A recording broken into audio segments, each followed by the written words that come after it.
those of you new to Turkey, what we have today is a typical case of, if the holidays are starting tomorrow lunchtime, then perhaps I'd better get to the bus on Thursday. This is true, is it not? So only people who are stuck in Ankara are probably here today, so there we go. Right, well, if you remember, I hope, that in the last year of the excavation at Koyunjik, the site of Nineveh, Sir Henry Layard discovered what was clearly a royal library full of clay tablets, all with cuneiform writing on them. It took several years before these tablets could be read, of course, and it gave lots of evidence about the rulers of Nineveh, diplomatic relations with other rulers and so forth.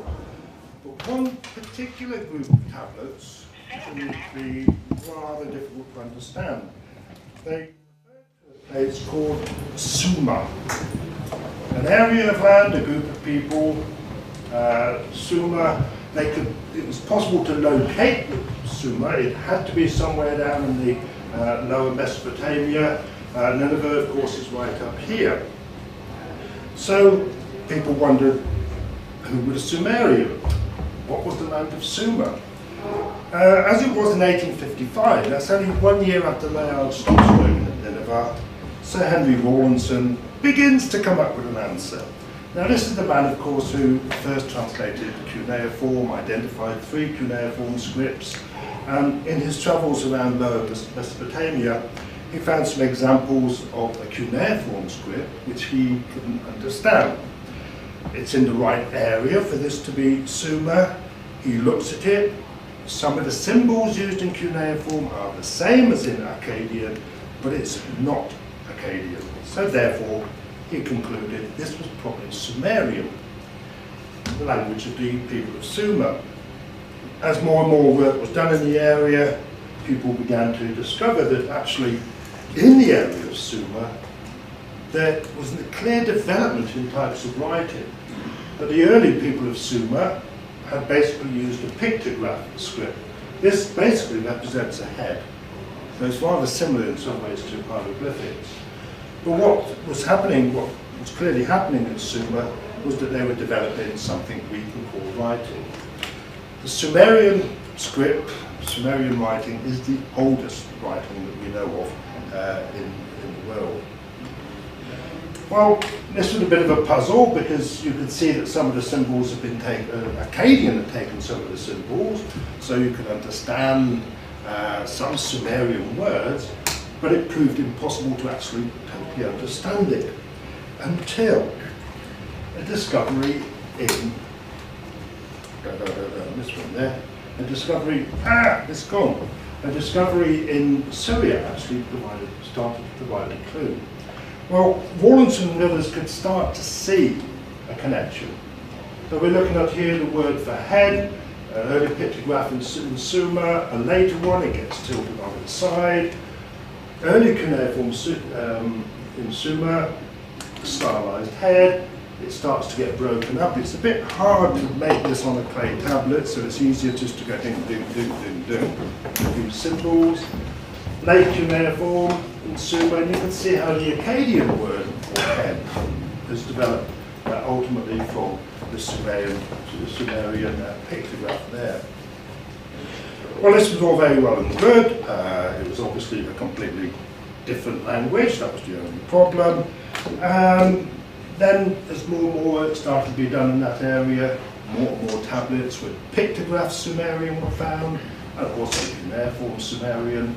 The big discovery in 1877 at a place called Tello, which we now know was called Gursu in Sumerian times, the discovery of a record office.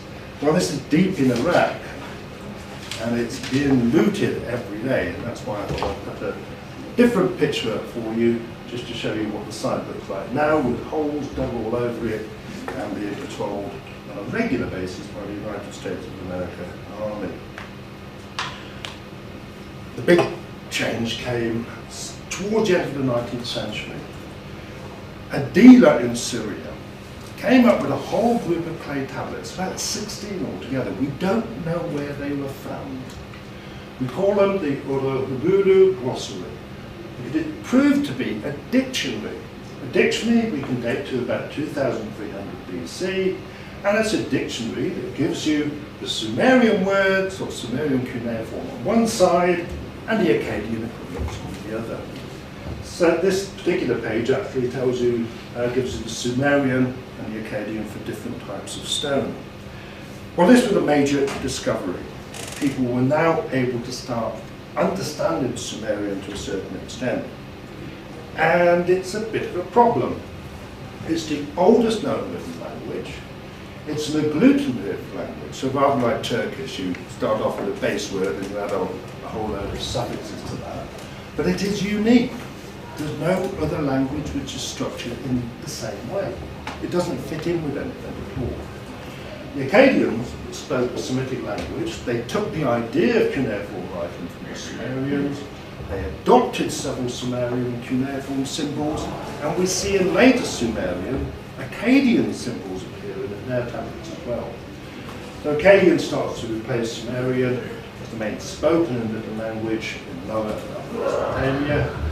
Sumerian continued to be used, mainly for sacred ceremonial services, for some literary and scientific languages as well. It's rather like in the Roman Catholic Church, people sometimes still use Latin. It's rather like in the Coptic Church. Coptic is the language of the church, but most Christian Egyptians don't speak Coptic. They only know it from the church. The same with Syriac. There are very few Syriac speakers in southern Turkey and northern Syria, but people who go to church will know Syriac from the use of Syriac in religious services. The great thing about being able to now read and understand Sumerian was that you could start putting place names on the map. And this is a map of early Mesopotamian city-states, as identified from various tablets in Sumerian. It is possible to basically give a name to a whole series of sites, and it slowly became clear that one site known locally, Tal al-Muqayyah, was a place called in Sumerian Ur Kashidim.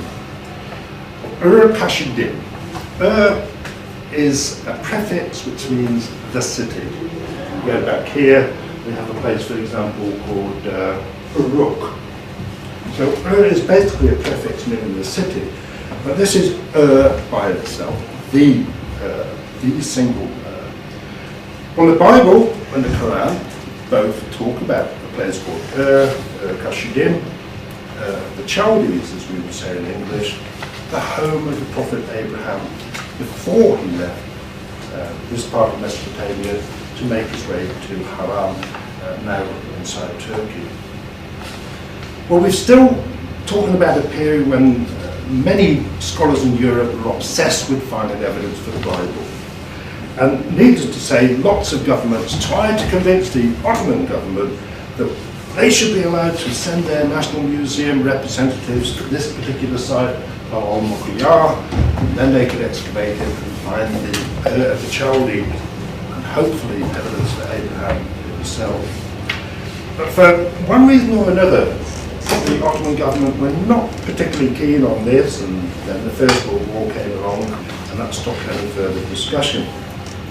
But at the end of the First World War, what had been the province of Mesopotamia and the Ottoman Empire became the Kingdom of Iraq. And the Kingdom of Iraq was set up by a group of British people here. You might recognise some of these people. There's a young Winston Churchill sitting down there. It's T.E. Lawrence of Arabia. But this is the person I really want you to bear in mind. This is the woman who is really responsible for Iraq being formed from Sunni, Shiite and Kurds. We don't really always get on with each other in Iraq, not even today. This is Gertrude Bell. Gertrude Bell is the first real female archaeologist. She's travelled a lot around the Middle East, particularly in southern parts of Turkey. Our earliest archaeological records for the southeast of Turkey are all thanks to Gertrude Bell. We call her Dirty Gertie, just for short. She used to travel with a very thick skirt and a manservant on her donkey. But she was appointed to the commission to establish what became the Kingdom of Iraq, and you see her here with the first king of Iraq, King Faisal, and she was also appointed the Archaeological Commissioner for Iraq. Well, being British, she naturally said somebody British should excavate the site. Iraq's basically under Iraqi control, and so she has this man, Leonard Woolley, so Leonard Woolley as he later became. Leonard Woolley, classic picture in many people's eyes of what an archaeologist should look like, except he doesn't have a beard. And those beautiful white shoes, and his socks up to his knees, and his shorts down to his knees. You get sunburned knees, but you can't get any sunburned. Well, Leonard Woolley was actually the assistant to Arthur Evans in the Ashmolean Museum. All these things connect together in many ways. And Leonard Woolley had been sent out to Turkey before the First World War, where he worked at the very important Neo-Hittite site of Karchemis. You see him here with T. Lawrence of Arabia. Basically, as I've mentioned before, archaeologists often tend to be used as spies, and the whole reason for working at Karchemis was to discover about the Neo-Hittites, but also to keep an eye on the construction of the Istanbul-Baghdad railway line. So that's one of the reasons over there at Karchemis. And Woolley in 1922, thanks to Gertrude Bell, is given a lifetime's opportunity to go and excavate at Ur. He's funded by the British Museum and the University of Pennsylvania. The finds are still divided between the British Museum, the University of Pennsylvania, and the National Museum of Iraq. He went out to Tel al-Makyar and realised that it had to be basically a ziggurat with the city of Ur around it. And he first started work by cleaning up the ziggurat, so you see it here in 1922, at the end of his first season of campaign. Built of mud brick, covered with sand, which is why it looked like a tell to the Arabs. Ziggurats, we've got some idea of their appearance from descriptions provided by Greek travellers in the 3rd and 4th centuries BC, so we know it would have originally looked like this. It's a series of platforms with a temple on the top, more imaginative reconstruction of it there. If you ever get the chance to go to Ur, if you want to go to southern Iraq, you can actually see it restored by Saddam Hussein, who put his name on all the bricks involved in the restoration process. You can get there fairly easy with United States Air Force flights, because it's the major Air Force base for the United States at the moment. That's what we see here. You get some idea of the scale.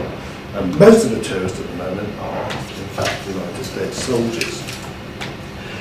Well, so much for the ziggurat. He starts working on the ziggurat. He clears away the sand. He finds what he expects to find. Then Woolley starts working on the edge of the city of Ur. He's working in what was a rubbish dump in much later times. But he realises that rubbish dumps are often on top of much older cemeteries. And he thinks he might have a cemetery there. So he starts his workman on that site, and then discovers he's got a big problem. His workmen, of course, have no experience in archaeology. The moment they find a piece of gold, and they start finding pieces of gold, they'll start digging madly. At this point, Woolley calls in a man called Hamoudi. Hamoudi is a native of Karchemis, now on the border between Turkey and Syria. He had been the excavation supervisor at Karchemis, and he comes out to supervise and train the workers there. Woolley also realises the site is just a little bit too big for one person, so he appoints another archaeologist as his co-director, a man called Max Mallowan, although he's better known as Mr. Agatha Christie. He was married to the crime novelist Agatha Christie. And here you see Woolley with brown shoes on this time, not white shoes, but still the same pair of socks up to the knee, Agatha Christie and Max Mallowan. By this stage, the workers are beginning to get a bit more experience. So in about 1925 or so, he starts to excavate an area of buildings. In that area of buildings, he recovers evidence for some very well preserved buildings that belong to the period of about 2000, 1700 BC. This is the time of the prophet Abraham.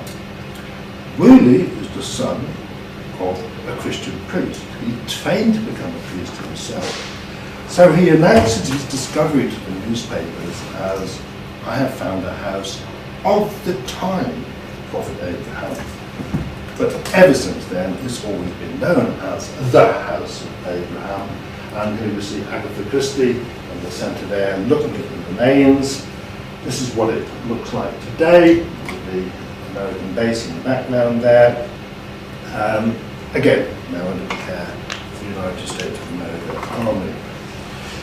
By the time they finished work on the House of Abraham, or as Woolley called it, a house from the period of the time of the prophet Abraham, the workers were skilled enough, so he started to take them back to the cemetery area. This was in 1927, and in the first 3 months of working in the cemetery area, he excavated 600 ordinary graves. Skeletons in simple graves, pieces of pottery, sometimes weapons, but not much more. In the end, he excavated 1,830. Then he started to find evidence of much deeper graves, very large pits, dug into the ground. He suspected that these might be graves. He didn't know, but very large rectangular pits, measuring something like 10 by 20 meters. He thought that these might be the graves of the rulers of Ur, the royal graves. Well, this is the work starting on that cemetery in 1927. You can see Woolley has managed to roll up his shorts just a little bit, so he's getting a little bit more sunburn on his work there. This is a view over the royal graves as you see them today, the ziggurat in the background there. What he discovered was that there was a ramp, a slope going down into these graves, which he didn't bother to properly excavate. He basically cut steps down into them like this. Some of these graves, or some of these large pits, turned out to be something like 15 meters deep, 10 meters deep or more. One of the first graves, or what he thought was a grave he excavated, proved to be full of skeletons. Skeletons of soldiers with their weapons, copper spears, copper daggers and things like that. Skeletons of women wearing jewellery. Nothing else, just large numbers of skeletons. He started to think that these must be victims of a sacrifice. So at this point he starts talking about the death pits. And here we have one of the death pits up under excavation. You can't see the skeletons there, he's got these little sections around there. But the whole base of this grave, this is actually one he excavated much later. It had something like 74 skeletons in it altogether. Then he started to find some of the graves actually had a mud brick burial chamber to one side. And that inside these, although they've all been robbed, all the first ones he excavated had been robbed of their contents, there were still scraps of gold left in some of them. So he began to think these must be the royal graves. This is one of the royal graves on one side of one of the death pits, if you like, again under the care of the United States Army today. Well, as I said, most of these graves had been robbed of their contents. But in some cases, the robbers hadn't got everything. And Woolley was lucky enough, when he excavated PG, Palace Grave 755, to find this, a gold helmet. Ceremonial helmet, the body still with it, with an inscription on it in Sumerian saying that it belonged to a man called King Meshkalam. This was the bit of evidence, if you like, he really needed. These were royal graves. They weren't just simple graves or of nobles or something like that. These were actually the graves of the kings and queens, possibly the queens of Ur. So he was very happy about this discovery. Immediately started work on the next of what seemed to be the very large graves. This was PG-779. PG-779 had also been very badly robbed, but he excavated this much more carefully than he had done before. What he found was a sloping entrance with a set of steps, and the bodies of 4 men with weapons, obviously soldiers who were symbolically guarding the entrance to the tomb. He went inside the tomb and found again it had been very badly robbed. There were a few bits and pieces lying about, but it was in here that he found his first really major discovery. It had been a wooden box, decorated with lapis lazuli and ivory and things like that. The wood had decayed, but he was able to recover this particular wooden box, which he thought might be a ceremonial standard or flag. Well, evidence that these men at the front were soldiers provided by a bronze breastplate. This is what he found inside the tomb, the standard of Ur. The robbers hadn't bothered to take this away, it wasn't valuable to them. But it is one of the really most significant pieces of Sumerian art that's actually survived for us. We still don't know what it is. It's basically a wooden box with a triangular shape. It's covered with an inlay of lapis lazuli, bluestone, which you can see there, ivory and white shell, and also some red stones, carnelian stones as well. It's dated roughly to about 2650 BC, but it really is a superb piece of work. It's not very big, it's only about that long and that high, and if you want to see it, you have to go to the British Museum. The standard of Ur, the two opposite sides are decorated with scenes of war and the peace that follows war.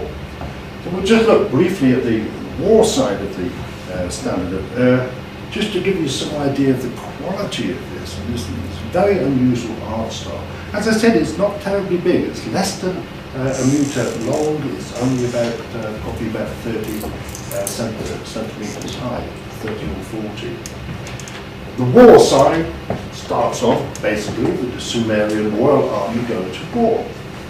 Here we've got the war wagon of the Sumerian army, an early form of tank if you like, or a type of chariot, the driver, the spear thrower, spears at the front, pulled by donkeys, and one of the dead enemy in front being trampled underfoot. And we have a scene of the Sumerian army on the march with characteristic, possibly helmets, they might just be hoods, obviously we don't really know, but clearly dressed in the same identical way with this characteristic skirt and a cloak over that. We have a picture of a Sumerian soldier, several actually, of Sumerian soldiers about to cut the head off a prisoner of war. You see the prisoner trying to escape there. The soldier's lifted off his coat, about to cut his head off with this very characteristic shaped sword, which you only find in Sumerian context. Then at the end of the whole procession, what we find is the king standing there, waiting for the prisoners of war to be brought to him. This is the king's own particular war wagon, and here we have the king, not terribly well preserved. We don't know who it is. There's the king, shown more than life size, more larger than everybody else, holding a spear, and here you have Sumerian soldiers bringing the prisoners in front of him. We don't know what war this refers to, we don't know what battle it refers to. It's a battle probably with a neighbouring city. If we look at the costume of the prisoners, they're wearing this triangular pointed garment. So obviously this is meant to show that these are enemies, recognisable enemies. Well, after war, victory comes peace. And the other side of the standard of Ur is equally remarkable. It shows the celebration after the battle has been won. So you see row after row of people bringing in various types of food, a sacrifice for a ceremonial meal. So you have somebody bringing in a ram here, you've got a cow there, somebody somewhere holding fish, but I think that's on the main picture. You've got some sheep being brought in, another cow there. They're all being taken in for the big party. The big party afterwards, and here we see the king sat down, showing larger than everybody else. In front of him was two of his servants, presumably bringing him cups or food or something like that. The royal officials, of course, all sat down here, all with this very characteristic shape of cup. And we'll see an example of this a little bit later. At the end of that scene, you have a lyre. A lyre, a stringed instrument with a wooden sound box, tuning forks or tuning keys at the top like that. This is really quite an important pitch on the standard of it, as you'll realise as we go further into this class. Well, unfortunately, that grave had been pretty badly robbed, so there was not much left apart from the standard of Ur, which is a truly remarkable piece of Sumerian art. But the next big grave he excavated, 789, can be dated to about 2600, proved to be much more remarkable in many ways. This was a grave that again contained a large number of skeletons. Entered by a ramp with, at the body, at the entrance, the skeletons of 6 men, soldiers wearing copper helmets with copper spears. Inside it, the bodies of 4 oxen, which were used for pulling sledges and carts and things like that. And then, by the side of these sledges and carts, 3 skeletons, the people who looked after these particular wagons. And then, behind that, 54 skeletons, all lined up in a neat little way, as if everybody had just been placed there, just like that. Well, it's made would begin to wonder what on earth is going on here. But the most remarkable thing, of course, was being able to reconstruct the ceremony. Will the reason that these people were volunteered to be sacrificed, or were forced to be sacrificed, basically went into the death pit outside the tomb and waited patiently until they died, probably from drinking poison or something like that. You're able to get this very vivid reconstruction for it that's based on what actually remains. The women are all wearing jewellery. The soldiers are probably armoured, they've got their helmets on, they've got their spears. You've got male servants as well as female servants there. Mixed in with the remains of the body, the main grave had been robbed. There was nothing left of that. But mixed in with the bodies of all these servants and soldiers was wooden remains and the lapis lazuli with the decoration of a lyre. What we know as the great lyre. This is again one of the most remarkable pieces of archaeological work or archaeological finds from the Sumerian period, from the whole Middle East. The great lyre is very elaborately decorated. You've got a gold bull's head at the front of it. You've got ivory horns on the bull's head. You've got lapis lazuli used for the beard there.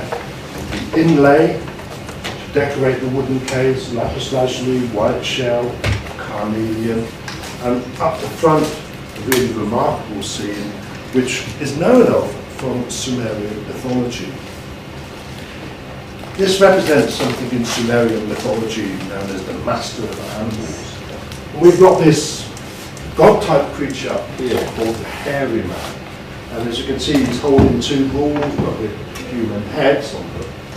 And here we have all the animals coming to serve him, worship him. Think of Orpheus in the classical world. Orpheus, the master of all the animals come to listen to him. Well, this is a much earlier version. So we've got a jackal here, one of the wild dogs of the desert, carrying a folding table probably. And on the table you've got a couple of heads that might be rhytons, drinking cups, but that's obviously a piece of meat there. We've got a lion coming up behind with a large jar, and a small bowl with a handle, a ladle for pouring things from that. Down here you've got what seems to be an ass playing a lyre, supported by a spotted hyena, and there is a small baby jackal or something sitting down at the bottom there. Then you've got this half man, half scorpion figure coming in, and at the back a goat carrying two of these characteristic Sumerian cups. We'll see an example later, and behind him a child there. Well, this particular story, the story of Lamu, the hairy man, is known of from mythology, but nobody had ever seen this particular scene before.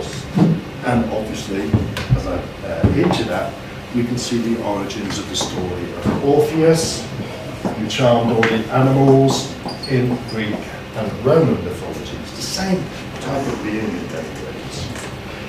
Well, a very remarkable thing, very remarkable great lyre. The largest of several lyres that were found at the site. The quality of this indicated a person of great importance. Where does lapis lazuli come from? Afghanistan. Where do the red stones come from? Used along the side of the box.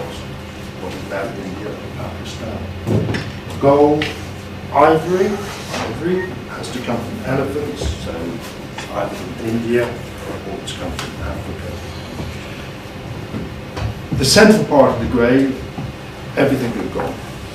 All that was left was a few bits and pieces, but it did include a wooden gaming board. This is a type of game that, believe it or not, was played throughout the Middle East and into Egypt in ancient times. It's last recorded as having been played by the Jewish community who lived at a place called Koshin in India in the early 20th century. We can reconstruct the game to a certain extent. It's obviously a kind of game of possession. We've got these different marked squares there, and I do recommend you have a look at this on the internet and find out more about the game of 20 squares there. The next grave, which we excavated, was actually beneath this one, 779. Grave 800 had not been robbed. The robbers had gone into 779 and didn't realise it was over another grave. So this was the big find. Well, again, it's the usual type of arrangement. What you find is an entranceway with the skeletons of soldiers who've been guarding the entranceway. Within the grave itself, we've got the skeletons of several young women, I think how many altogether, 12 young women who are actually facing towards this whole area where you've got a buried animal. You've got must have been a wooden chest, probably with textiles in it, and then the actual grave chamber at the end here. Well, this hadn't been touched. Nobody had looted this. Nobody had found this. What does Newly find? Each one of the 12 women is wearing an incredibly elaborate headdress made of gold. The skull has been crushed. That's by the weight of the soil, not by any of the cows. All the women are wearing elaborate necklaces of gold, with carnelian stones, lapis lazuli as well. That is what the headdress would have looked like when actually worn it live. This is the jewellery that was worn by each of these 12 women who are lying in that burial. Gold and lapis lazuli bracelets like this. Gold is not found in Mesopotamia. The only source of gold at this period is Egypt. Lapis lazuli, not found in Mesopotamia, found in Afghanistan. The attendants were wearing elaborate necklaces of gold and lapis lazuli beads, and bracelets which had gold, lapis lazuli and other stones, and this red stone, carnelian stone, which comes from India at this particular time. Mixed in with the remains of these 12 women were 3 wooden objects, or rather 1 silver and 2 wooden objects. This is a photograph of them as they were found. One was a silver lyre, which you can just see here. The wooden box had been covered with silver. Another one was a wooden lyre, but again the shape was preserved because of the decoration on the side of the box, and it was also the remains of what was a harp. Well, Willie was able to excavate these and have them restored.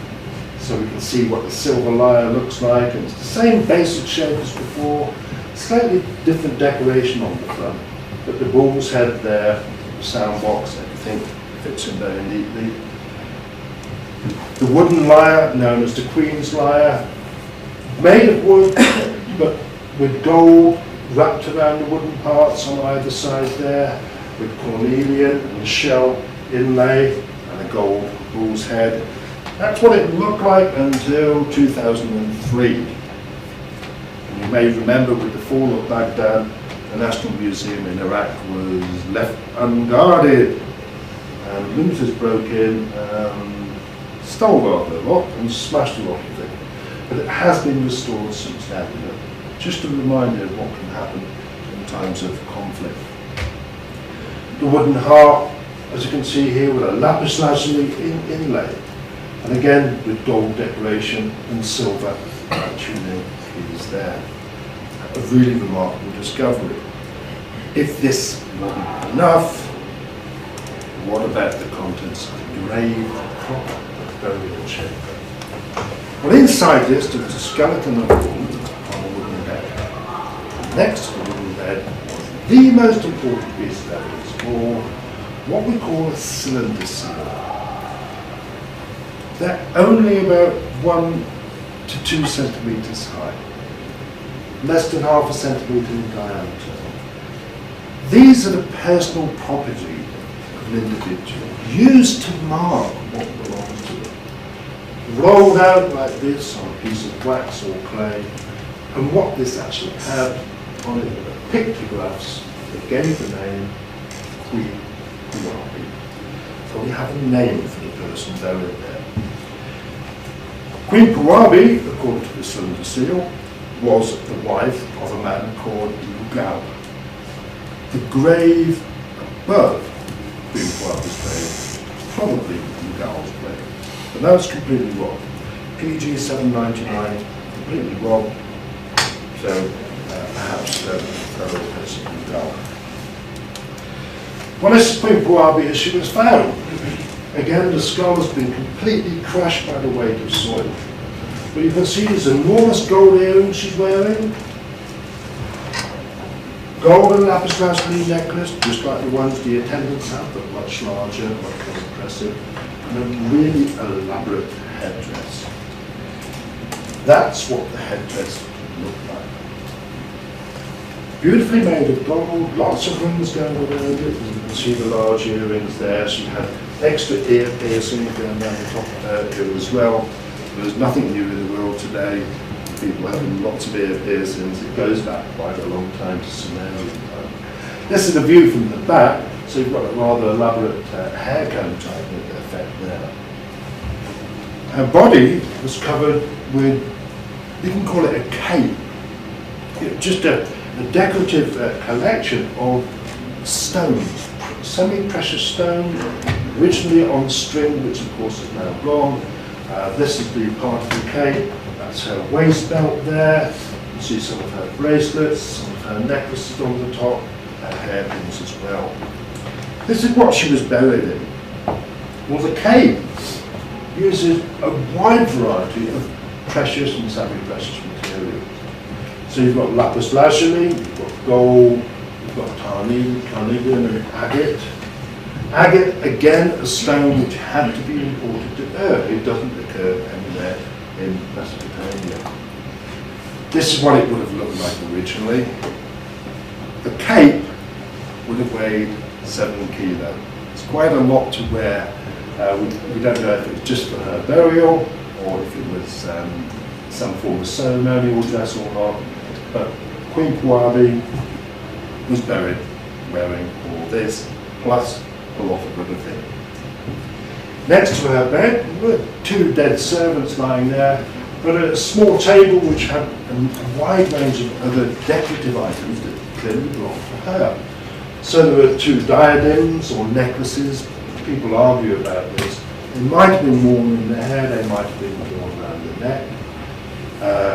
Another necklace of gold and lapis lazuli beads, gold bracelet there, and that's my favourite. It's actually only that big.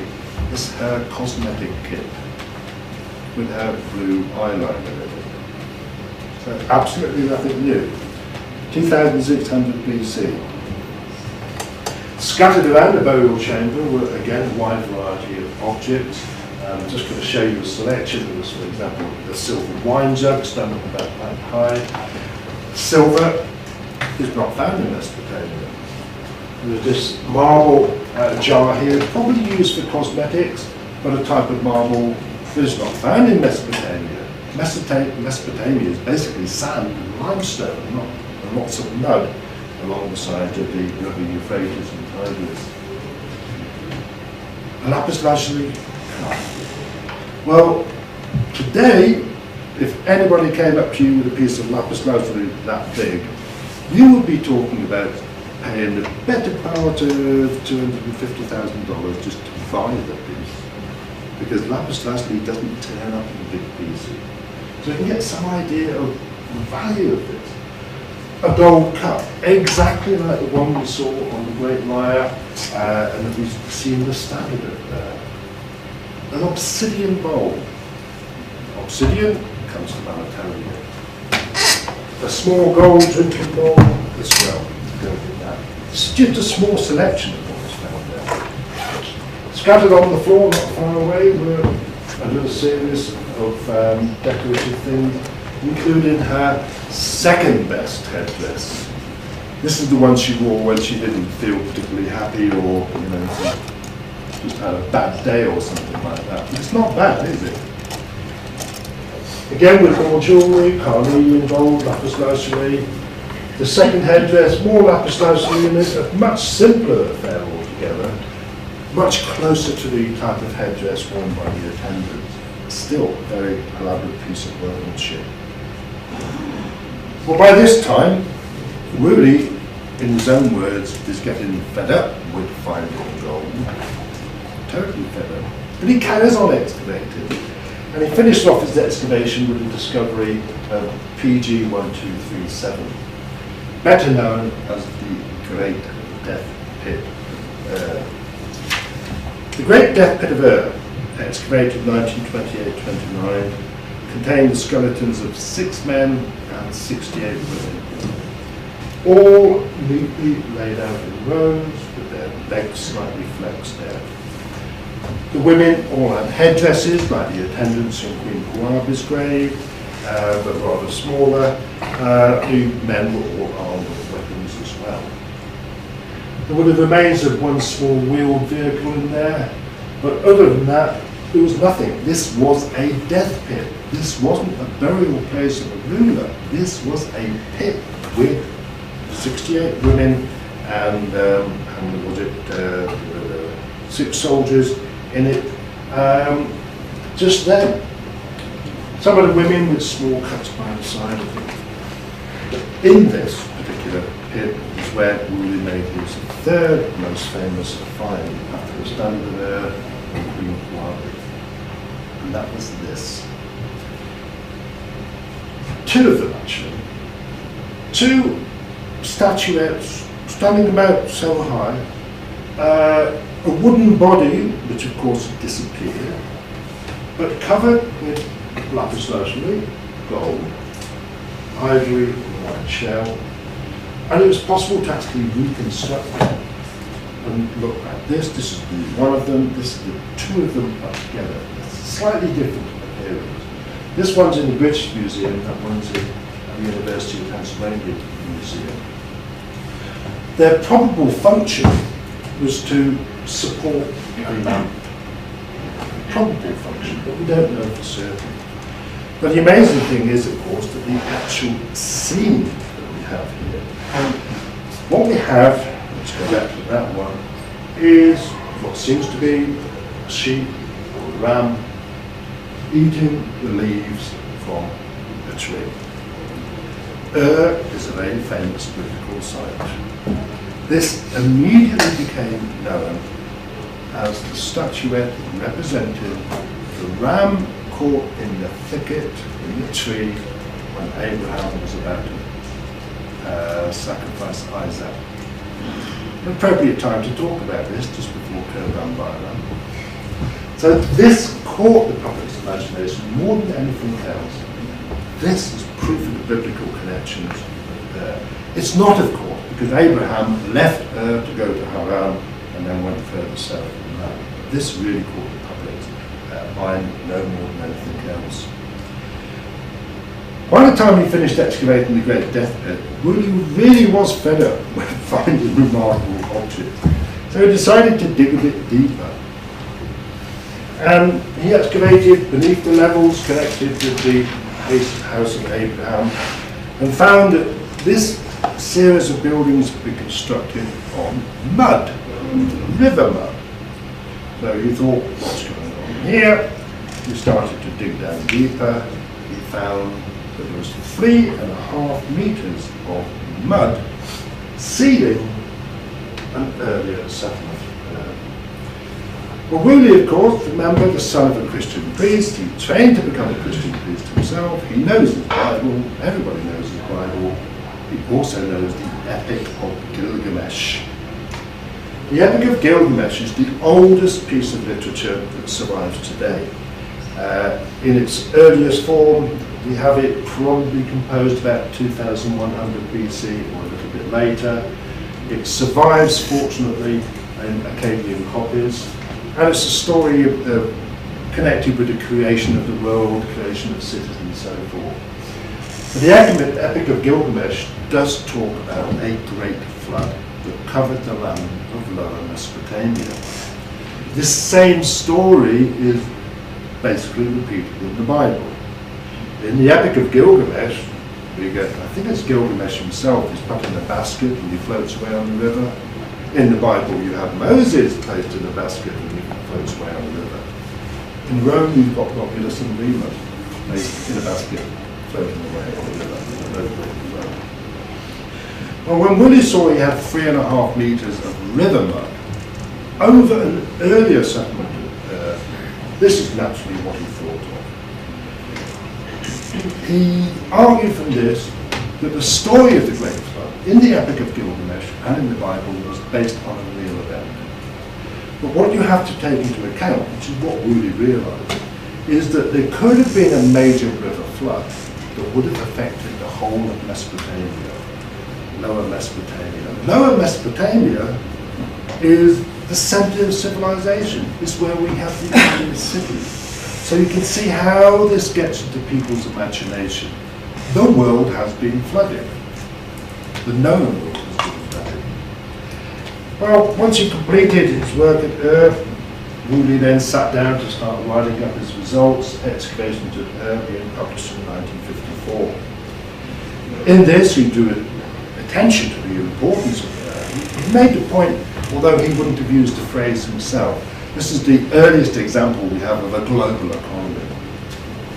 Ur is down here. The fertile Euphrates Tigris Valley. Easy to grow crops. No problem with that. No natural resources. Where do the people get their gold from? Egypt. Where do they get their copper from? Cyprus, possibly Anatolia. Where does obsidian come from? Anatolia. Silver, the border between Turkey and Syria. Carnelian, Pakistan. The rulers of Ur, 2600 BC, were the centre of the world economy. We don't know what they could trade. Probably foodstuffs, probably cloth. We can't be certain whatsoever. But they can get all these things, including lapis lazuli, from way over there in Afghanistan, because of what they can get to. So Woolley made that point, but what he could never quite come up with was an explanation for the sacrifice ceremonies. He was rather horrified at this. He could see the death pits might be voluntary deaths. He argued from the way that the people were lying that they probably drank poison or something like that and went to sleep before they actually died. He suggested there must have been a big funeral feast and then the sacrifice. Well, that sounds quite nice in many ways. And it did sound very nice until 2 years ago when they did some research on the skull of one of the soldiers found in the burial pit. He'd had the back of his head smashed in with an axe. And it seems that the bodies of the women had already been mummified before they were put there. So they had died before the big party. There you are! Something to give you bad dreams. Or wonderful dreams. Well, this was a major discovery. People were now able to start understanding Sumerian to a certain extent. And it's a bit of a problem. It's the oldest known written language. It's an agglutinative language, so rather like Turkish, you start off with a base word and you add on a whole load of suffixes to that. But it is unique. There's no other language which is structured in the same way. It doesn't fit in with anything at all.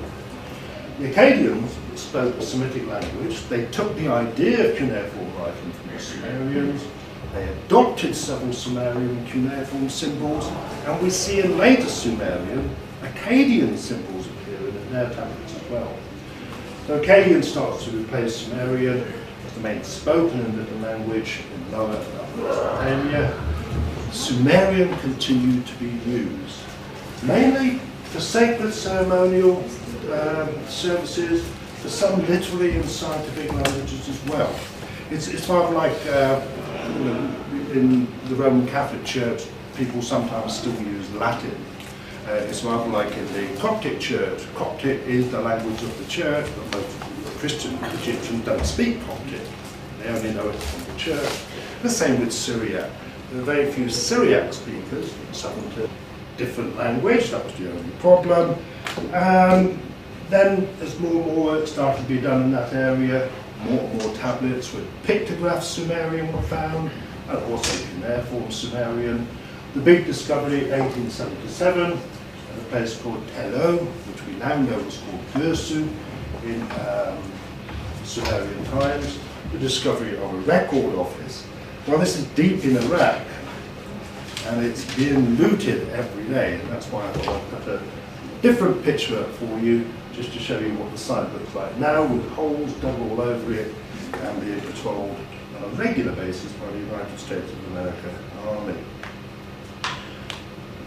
The big change came towards the end of the 19th century. A dealer in Syria came up with a whole group of clay tablets, about 16 altogether. We don't know where they were found. We call them the Ur Of The Glossary. It proved to be a dictionary. A dictionary we can date to about 2300 BC, and it's a dictionary that gives you the Sumerian words or Sumerian cuneiform on one side and the Akkadian equivalents on the other. So this particular page actually tells you, gives you the Sumerian and the Akkadian for different types of stone. The Sumer was that they were developing something we can call writing. The Sumerian script, Sumerian writing, is the oldest writing that we know of in the world. Well, this was a bit of a puzzle because you could see that some of the symbols have been taken, Akkadian had taken some of the symbols, so you could understand some Sumerian words, but it proved impossible to actually totally understand it until a discovery in, this one there, a discovery, it's gone. A discovery in Syria actually started to provide a clue. Well, Wallinson and others could start to see a connection. So we're looking at here the word for head, an early pictograph in Sumer, a later one, it gets tilted on its side. Early cuneiform in Sumer, stylized head, it starts to get broken up. It's a bit hard to make this on a clay tablet, so it's easier just to go ding, ding, ding, ding, ding. A few symbols. Late cuneiform in Sumer, and you can see how the Akkadian word for head has developed ultimately from the Sumerian pictograph there. Well, this was all very well and good. It was obviously it's possible to locate Sumer. It had to be somewhere down in the lower Mesopotamia. Nineveh, of course, is right up here. So people wondered, who were the Sumerians? What was the land of Sumer? As it was in 1855, that's only 1 year after Layard stops working at Nineveh, Sir Henry Rawlinson begins to come up with an answer.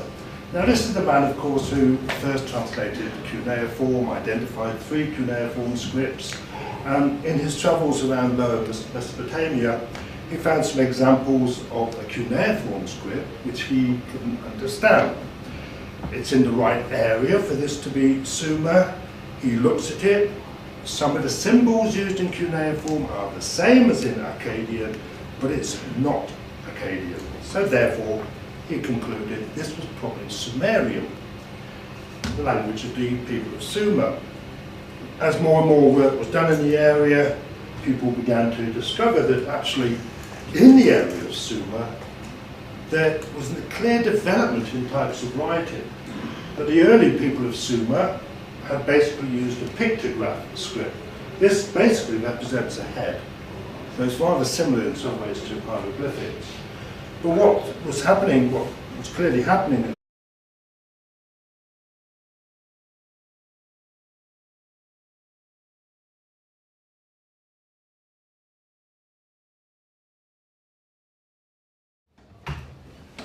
for those of you who are new to Turkey, what we have today is a typical case of, if the holidays are starting tomorrow lunchtime, then perhaps I'd better get to the bus on Thursday. This is true, is it not? So only people who are stuck in Ankara are probably here today, so there we go. Right, well, if you remember, I hope, that in the last year of the excavation at Koyunjik, the site of Nineveh, Sir Henry Layard discovered what was clearly a royal library full of clay tablets, all with cuneiform writing on them. It took several years before these tablets could be read, of course, and it gave lots of evidence about the rulers of Nineveh, diplomatic relations with other rulers and so forth. But one particular group of tablets can be rather difficult to understand. They It's called Sumer. An area of land, a group of people, Sumer, it was